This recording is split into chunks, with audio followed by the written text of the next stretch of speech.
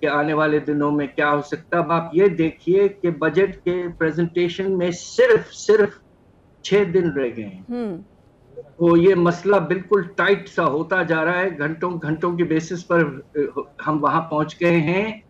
تو بس ہم سب یہی ہماری دعا ہے کہ پاکستان آئی ایم ایف کی چھتری حاصل کر لے اور آگے بڑھے.